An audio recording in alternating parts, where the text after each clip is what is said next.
हे भगवान, क्या करूं, कहाँ जाऊं? अरे जहां भी गया निराशा ही हाथ लगी। अब इस अंतिम समय में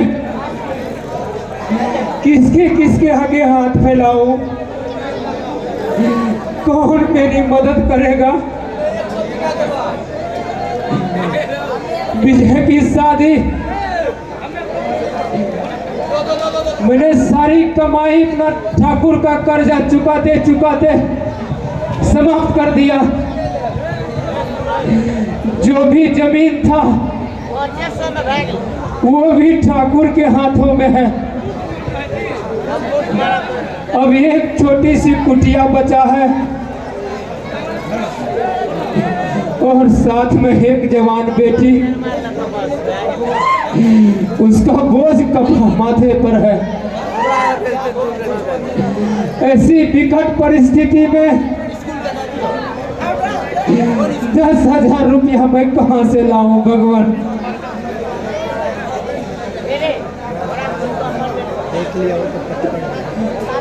करण की माँ,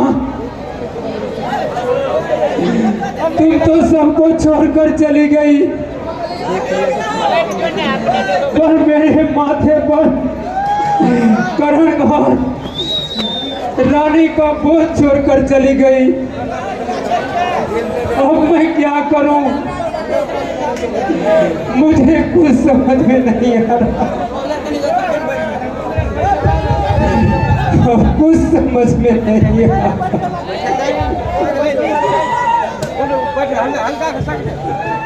क्या हुआ पिताजी?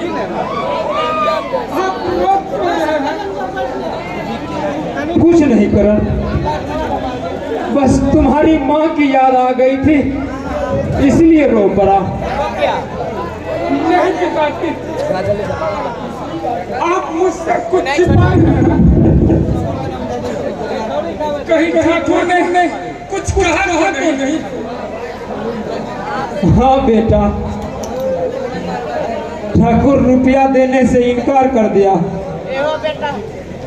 क्यों?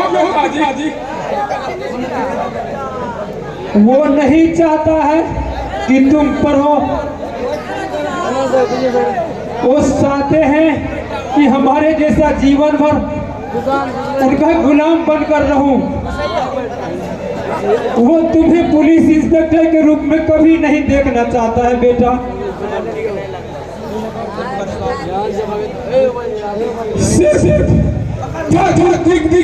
के कहने से मुझे पुलिस इंस्पेक्टर बनने से नहीं जरूरत है पिताजी। अरे हाँ लगा संसार है, मैं पुलिस इंस्पेक्टर करूंगा, जरूर करूंगा।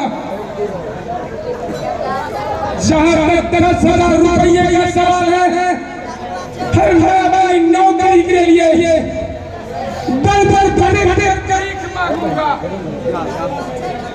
मुझे पूर्ण विश्वास है पिताजी, इतने बड़े हिंदुस्तान में यदि लोग एक रुपया मुझे देंगे तो 10,000 रुपया जवानी से होता है।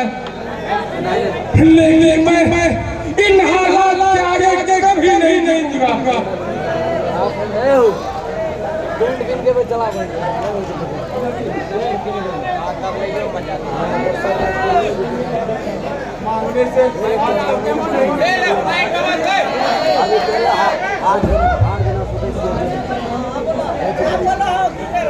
इस जालिम जमाने में किसके आगे हाथ पसारोगे? इस इलाके के तमाम लोग ठाकुरों के इशारे पे नाचते हैं। हिंदुस्तान बहुत बड़ा देश है अभी। अरे भले यही लड़का ठाकुर कहो, लेकिन हर जगह उसका राज नहीं चलता। अरे आज भी हिंदुस्तान में गांधी और तिलक के आदर्शों पर चलने वाला बहुत सारा लोग है अभी जो हमें हर प्रकार से मदद करता है। मुझे पूर्ण विश्वास है हर इस गरीब की पुकार को दुनिया सुनेगी। हे भगवान, आज मैं ये क्या देख रहा हूँ? मेरा बेटा 10,000 रुपये के लिए दर के ठोकरे खाने को तैयार है। यूपीआई नंबर बोला हो। हे भगवान, मेरे बेटे की लाज रखना भगवान। आप चिंता न करें राजा जी, भगवान मेरी पुकार को अवश्य सुनेगा। हाँ चाचा जी, इंसान बेदर्द और जालिम हो सकता है, लेकिन भगवान कभी जालिम नहीं हो सकते। वो करण की तुम्हारी अवश्य सुनेंगे।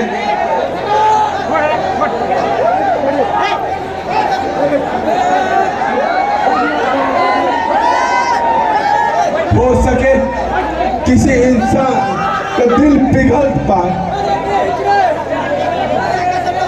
अवश्य पिघलेगा। अरे क्योंकि मैं सच्चा है कि रक्षा चाहिए, ये लड़ा बजा दे। पुलिस इंस्पेक्टर बनना चाहता हूँ ताकि इन गरीबों को न्याय मिल सके और अमीरों के काले धंधे बंद हो सके। तुम्हारा विचार बहुत ऊंचे है करण। तुम जरूर एक दिन एक ईमानदार पुलिस इंस्पेक्टर बनोगे। चलो आज हम लोगों मिलकर भीख मांगते हैं। कम से कम एक दोस्त होने के नाते इतना तो मदद कर सकता हूँ। नहीं रवि, अरे तुम्हें मेरे लिए हाथ फंसाने की कोई जरूरत नहीं। मैं बहुत नहीं करण, आज से हर एक बुरे दिनों का साथी रवि है। चलो चल शाम तक कुछ ना कुछ मिल ही जाएंगे और कुछ रुपये देकर भेज दूंगा ताकि बाद में कमा कर तुम्हारे पास भेजता रहूंगा।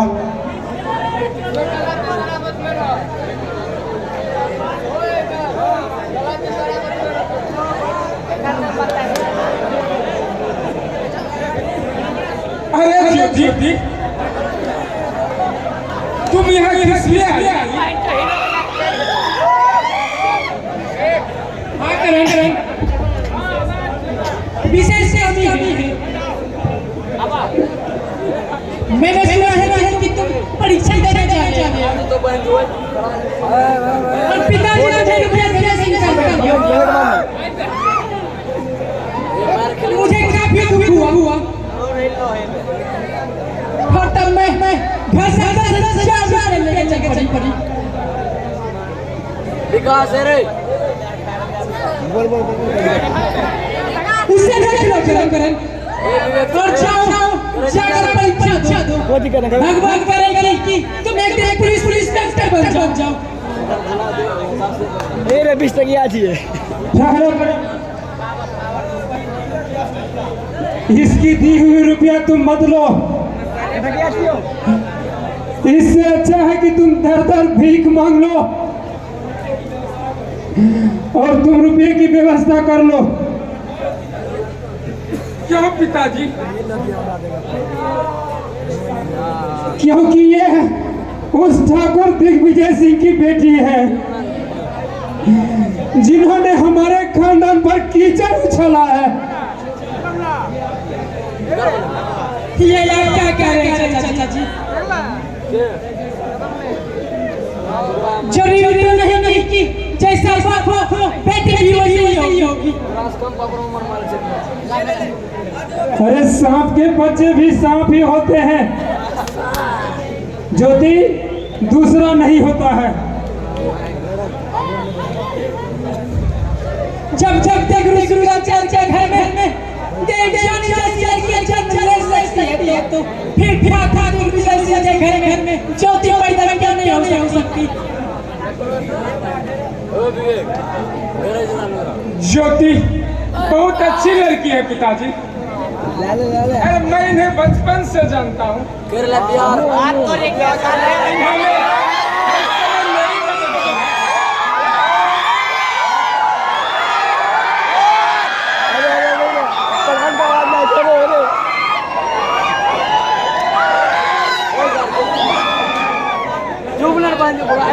हाँ चाचा जी, ज्योति एक समझदार, एक अच्छी लड़की है।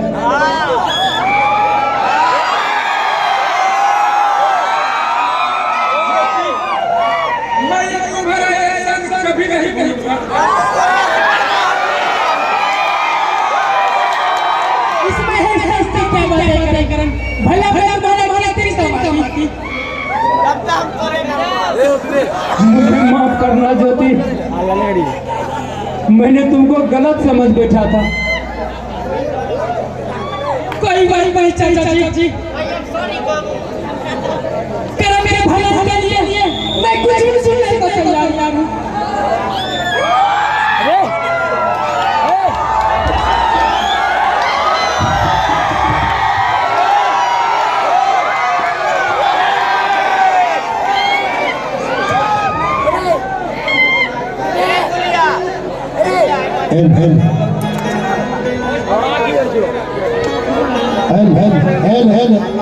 आइए इस देश को स्वीकार कर आप हैं नीरज सिंह